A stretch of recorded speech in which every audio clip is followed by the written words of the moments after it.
আমি একদিন ন্যাশনাল লেভেলে খেলব।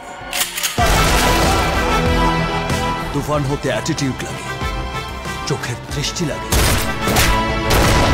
অ্যাকশন, স্পিড সব লাগে। একের পর এক সমালোচনার জন্ম দিয়ে যাচ্ছে তুফান। চিত্রনায়ক সাকিব খান অভিনীত এবং রায়হান রাফি পরিচালিত সিনেমাটির শুটিংয়ের নামে বিদেশে অর্থ পাচার, দৃশ্যপট ও গান নকল এবং অতিরিক্ত রেন্টাল দাবির অভিযোগ উঠেছিল অনেক আগেই।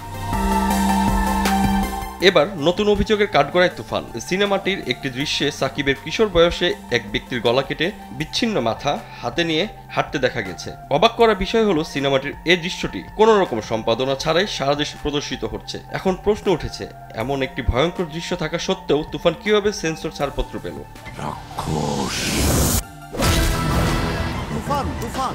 জানা গেছে সেন্সর বোর্ডের পক্ষ থেকে মৌখিকভাবে দৃশ্যটি সম্পাদনা করার কথা ছিল, কিন্তু নিয়মের তোয়াক্কা করেনি তুফান সংশ্লিষ্টরা। ভয়ঙ্কর এই দৃশ্যটি প্রদর্শিত হচ্ছে অবাধেই। তুফানের এমন কর্মকাণ্ডের কথা ইতিমধ্যে সেন্সর বোর্ডের কাছে পৌঁছেছে। বিষয়টি তারাও খতিয়ে দেখছেন। এমন অবস্থায় দৃশ্যটির ব্যাপারে সিনেমার পরিচালককেও ডাকা হবে বলে জানা গেছে। এমনকি ওই দৃশ্য সংশোধন না হওয়া পর্যন্ত সিনেমার প্রদর্শন বন্ধ হয়ে যেতে পারে। তুফান পোষ মানে না, পোষ মানায়।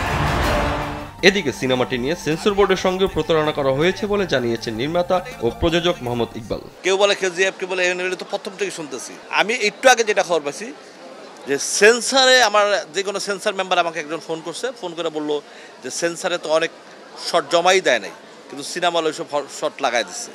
হ্যাঁ, এই যে মানে জিনিসটা, এইটা তো মানে সেন্সার মেম্বার আমাকে একজন ফোন করে বললো, শোনার পর আমি অবাক হলো যে এটা সেন্সারই জমা দেয় নাই, সেটা কীভাবে সিনেমা হলে চলতেছে।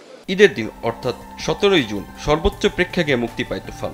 সাকিব খান ছাড়াও এ সিনেমায় আরও অভিনয় করেছেন চঞ্চল চৌধুরী, মাসুমা রহমান নাবিলা, কলকাতার মিমি চক্রবর্তী সহ অনেকেই।